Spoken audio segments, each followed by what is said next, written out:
Oi, gente, bem-vindos, bem-vindas à nossa aula de História da primeira fase da Educação de Jovens e Adultos. O meu nome é Yolanda, esse é o meu sinal. Junto aqui com Brielle, vamos falar de algo que é fundamental para a história. Como vocês sabem bem, a gente está aqui no fim de mais um bimestre, aqui na nossa rede municipal. Não só a gente aqui na escola digital, como vocês também na escola, em sala de aula. Então, gente, vamos lá, força. Eu sei que a gente vai começando a ficar cansado, né, nesse fim de ano, mas vamos lembrar do foco de por que estamos nesse trabalho, estudando, ensinando. O foco realmente é ser pessoas mais conscientes da vida, aprender coisas novas, fazer novas amizades, poder evoluir nos estudos. E aí ser um bom exemplo para a gente, né? Eu me sinto muito bem quando eu consigo aprender coisas novas. Então, sei que vocês também, estudantes, têm essa pegada do quanto é legal aprender coisas novas. E aí, a gente escolheu um tema que vimos nesse bimestre para poder fazer uma revisão a respeito dele.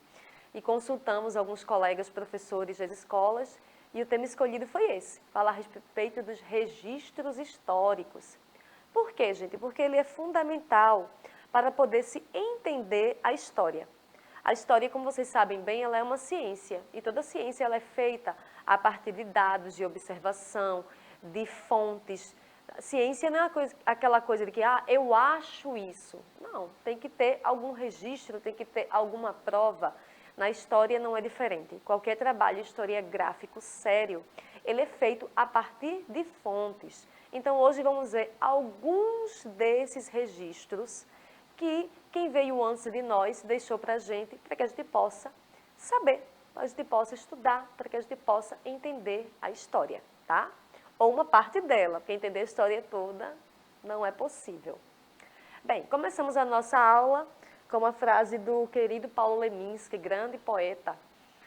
Ele diz o seguinte aqui: isso de querer ser exatamente aquilo que a gente é, ainda vai nos levar além. Veja, é uma poesia, mas a gente pode levar até com uma coisa assim filosófica, né? Quantas vezes a gente duvida de quem a gente é ou a gente não conhece a nós mesmos.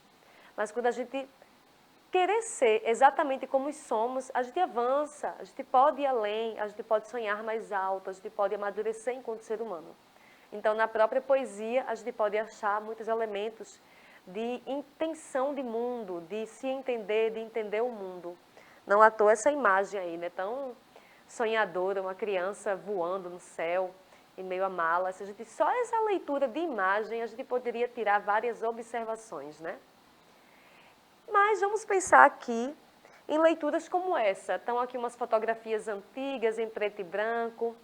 A gente pode já pensar, a partir dessas fotografias, o que são fontes históricas.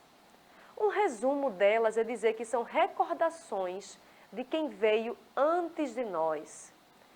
Veja, a gente está nesse ano 2022. Se você ver uma foto de 1922 e 100 anos atrás, uma das primeiras coisas que a gente já vai perceber é: essa pessoa deveria ter posses, devia ser uma pessoa bem financeiramente.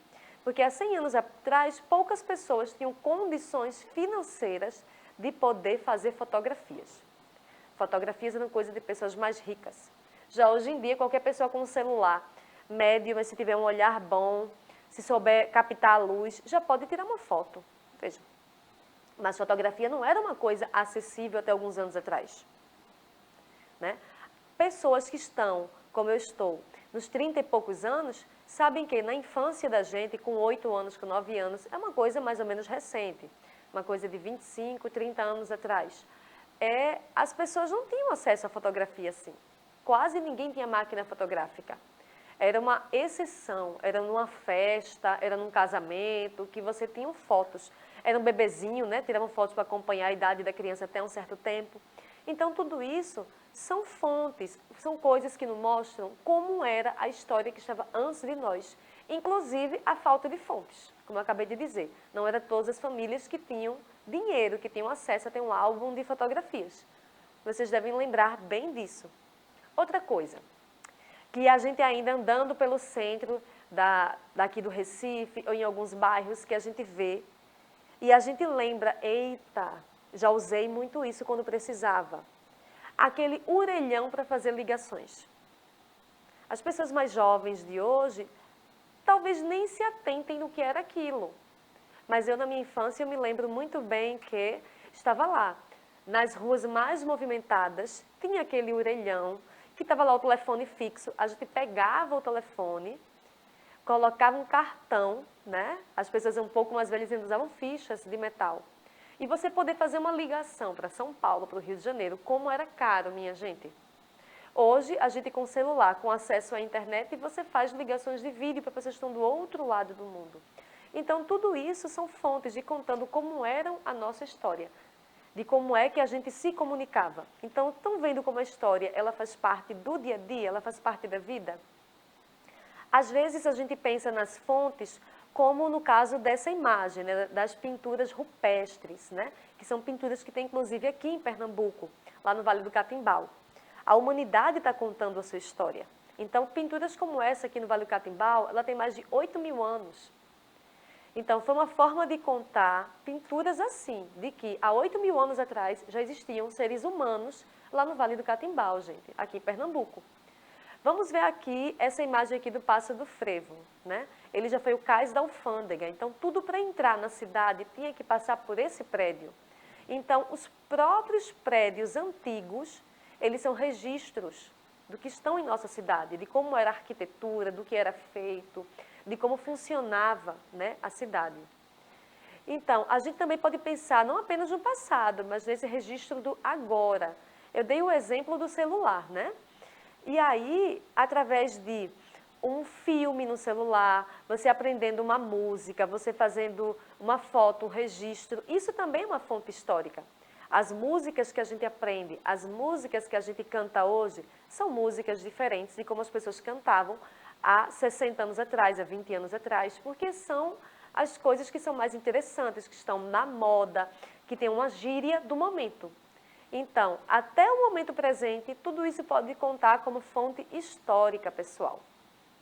E aí, pensar numa fonte histórica próxima, a gente pode pensar na sua escola. E aí eu pergunto a você, você conhece a história da sua escola? Você sabe o porquê a sua escola tem o nome que tem? Em que ano a escola foi fundada?